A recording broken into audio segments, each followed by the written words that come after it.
ni iki habaye iki ko nta bagabo tukigira kuko wenda nta mugore watabara mu rugamba nkaruriye ariko bari abagabo bari bahagaze hariya n'abagore wibakuramo kuko n'abagore nabo bajya mu ngabo, ni abapolisi, ni abasirikare, n'abagore batabara. oya ndimo ndavuga. Turabasuje cyane bakunzi ba Kiana TV show, amahoro Imana itanga nabane namwe.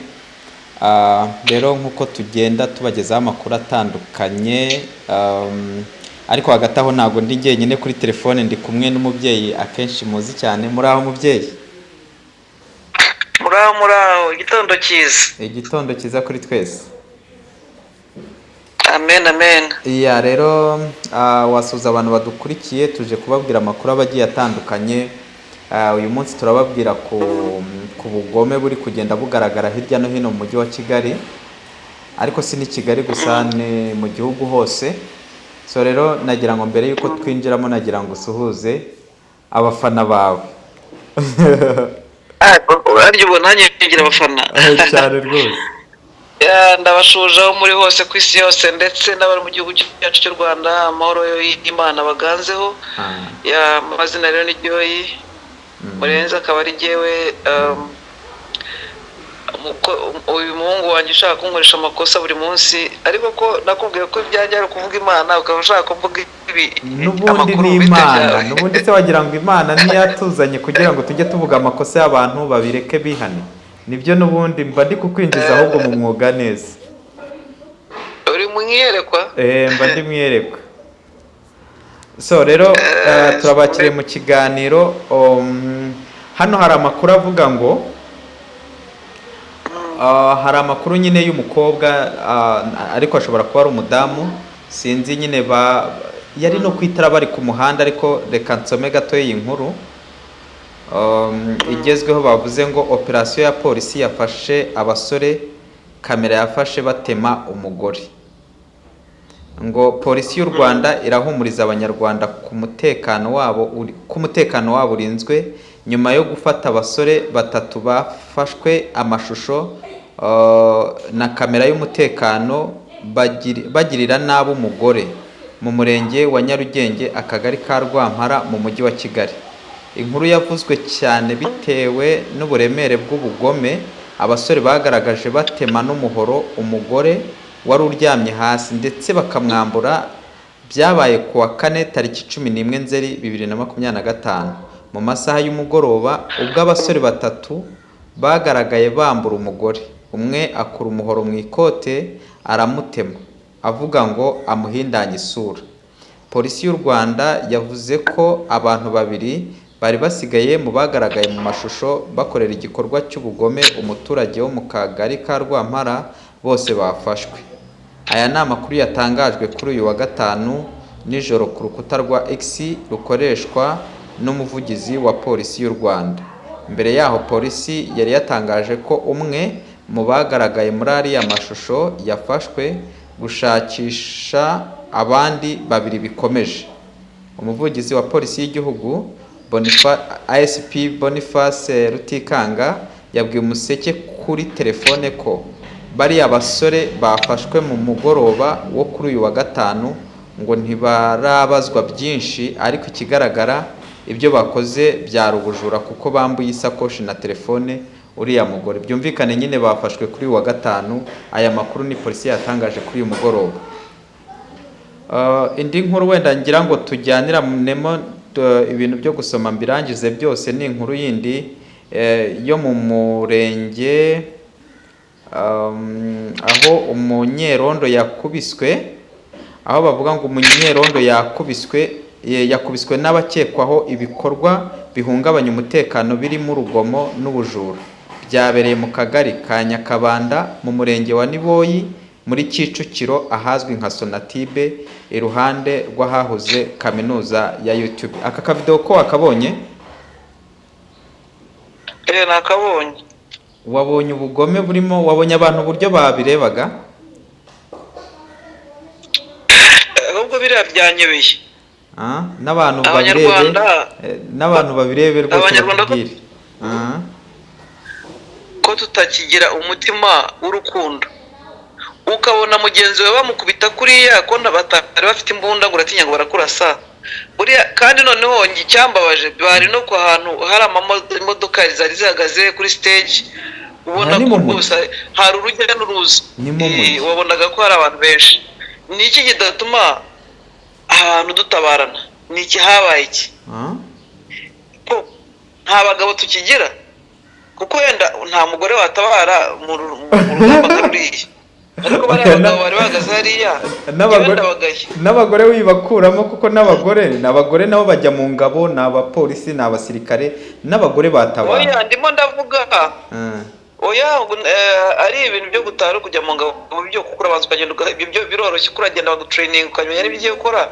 ariko ndimo ndavuga nk'urugamba nka ruriya ruba umuntu abaje akarema rw'ubugome, abantu bakabaye batabara, babonaga ko hari n'amaduka akinguye. tubona no gushimira uriya mwinjize mu iduka, nyango yinjiye mu iduka asa nk'ukinga amutabara. ariko niki cyatumye bariya bagenzi bose badahagarara ngo ndetse babakomere banabafatire, babonaga bakubita n'umuntu ushinzwe umutekano? rero nagira ngo tubivugeho nyine, nagira ngo tubivuge ibi bintu biri kubera nyine aha hantu. urareba ubu bugome, ibi bintu ni ibiki nyine, turabihagarika dute? kandi dushimira cyane mbere na polisi yuko aba bantu bafashwe pe. aba bantu abenshi bari kubasabira igihano cy'urupfu, bavuga bati barwanye polisi. ubundi akenshi iyo bashaka ko abantu babica cyangwa se barasa ukuntu, baravuga bati cyama Imana uyu muntu akarwanya polisi.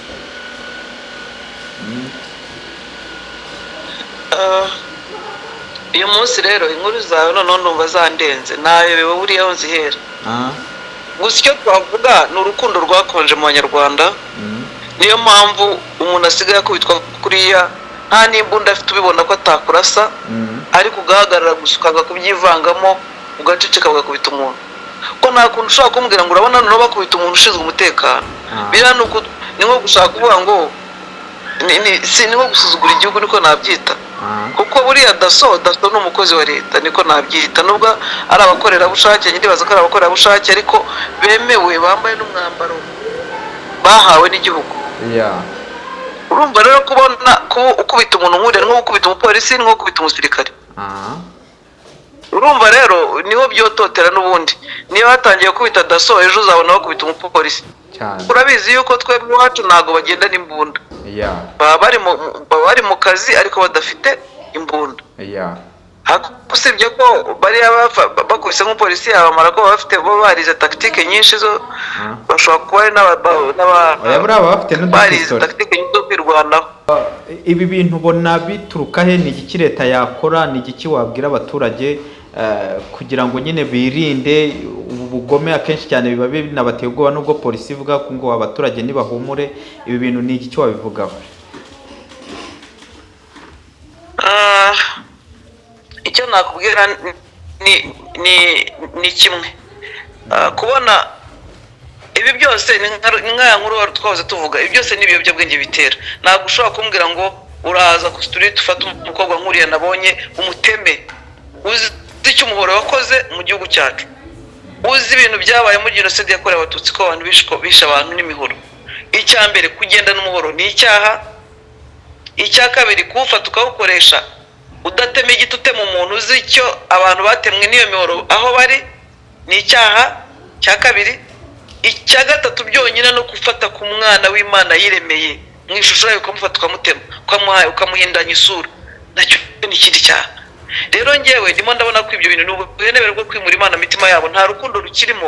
usibye n'ibyo ngibyo, no ku street aho twabonye nta rukundo abantu bafite. kubona umuntu afata umuhoro cyangwa afata igiti agakubita umudaso, ubireba muri ahantu mu modoka ahagaze, hari abashoferi, hari iki, hari abamotari, ntihagire umuntu utabara.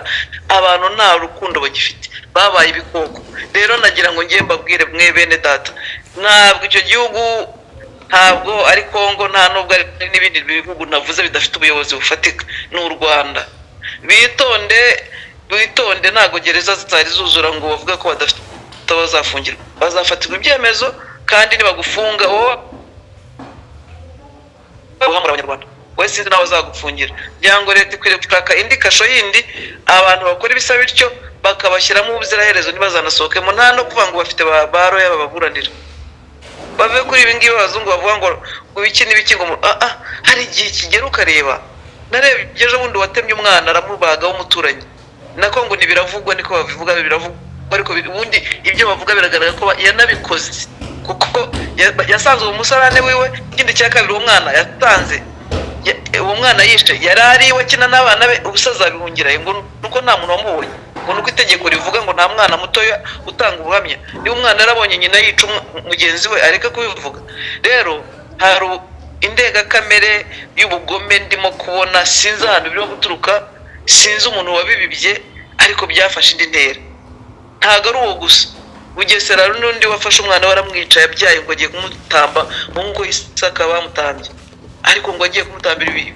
Hari satani irimo ikora, hari kamere y'abantu bifitiye mu mitima yabo y'urwango n'ubugome, hari mbega Imana idufashe irimbure iyo mizi y'ubugome n'ibyo bintu byose bikora mu gihugu cyacu.